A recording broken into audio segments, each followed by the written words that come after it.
Good morning, everyone.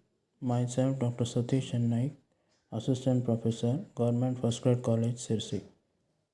Modern Governments, Program BA. Subject Political Science, Paper 2. Semester 5th, University, Karnataka University, Dharwad.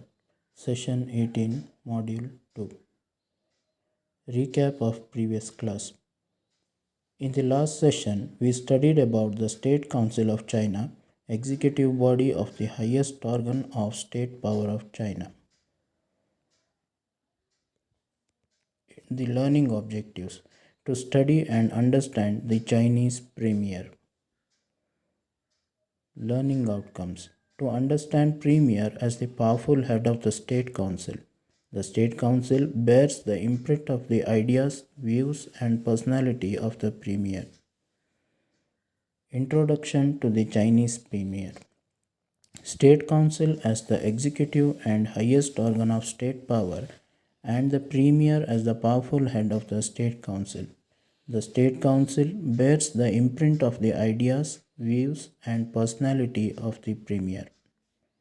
As the head of the State Council, as a person upon whose recommendation all other ministers are appointed, and as a person who guides, directs, and controls the working of the State Council, the Chinese premier occupies a powerful position which can be favorably compared with the positions of Indian or British prime ministers. The Chinese premier, like his Indian and British counterparts, is the head of the real executive and the real government. The President of China is only a ceremonial head of state. Because of his constitutional position, as well as because of the strong position that he always holds in the hierarchy of the Communist Party, the Chinese premier is always a powerful and active actor in the Chinese political system. Method of appointment of the Chinese premier. The 1982 Constitution of China provides for a unique method for the appointment of the premier. The President of the People's Republic of China suggests the name for the office of the premier. If the National People's Congress approves the presidential recommendation, the President appoints the premier. However, it is only a formality. In reality, the Communist Party decides who is to be the premier.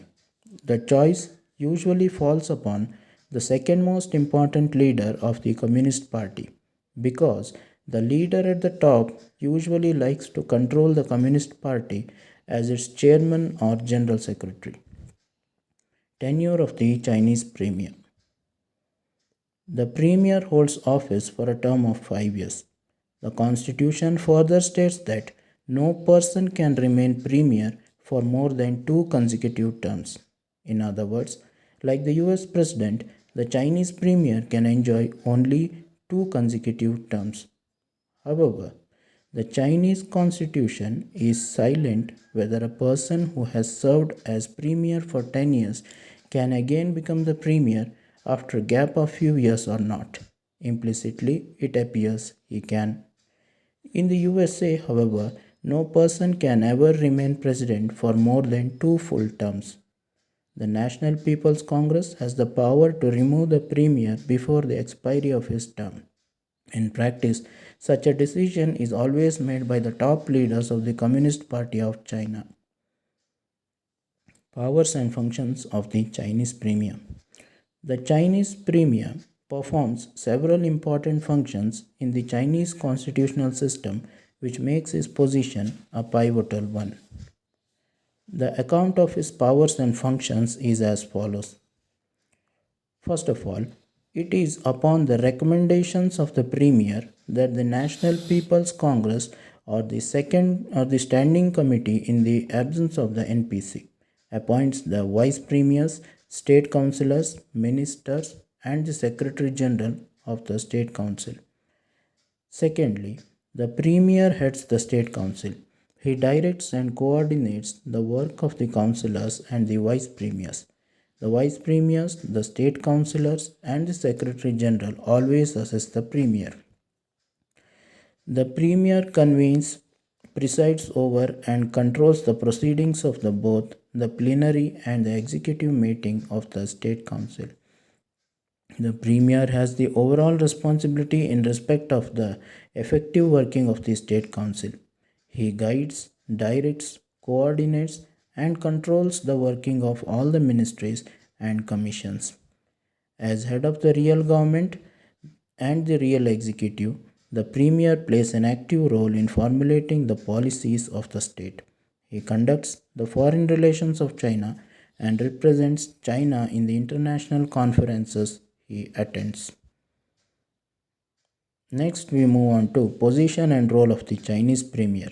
The office of the Chinese Premier is a powerful office both because of his headship of the real government, the State Council, as well as due to the pivotal position that the holder of this office always occupies in the leadership hierarchy of the Communist Party of China.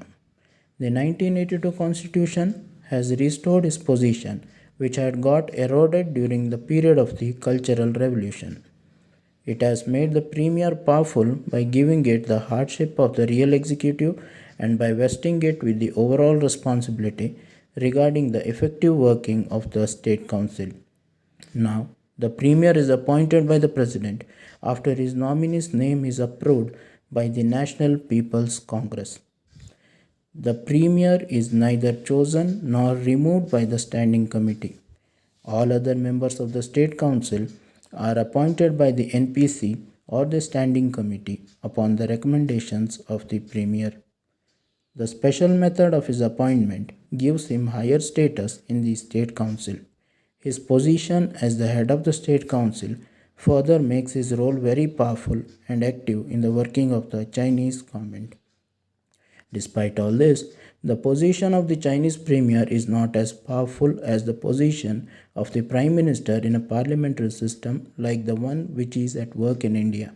In China, the Premier is powerful not because of the powers and functions assigned to him by the Constitution, but because of the fact of being a powerful leader, rather one of the two or three most powerful leaders of the Communist Party.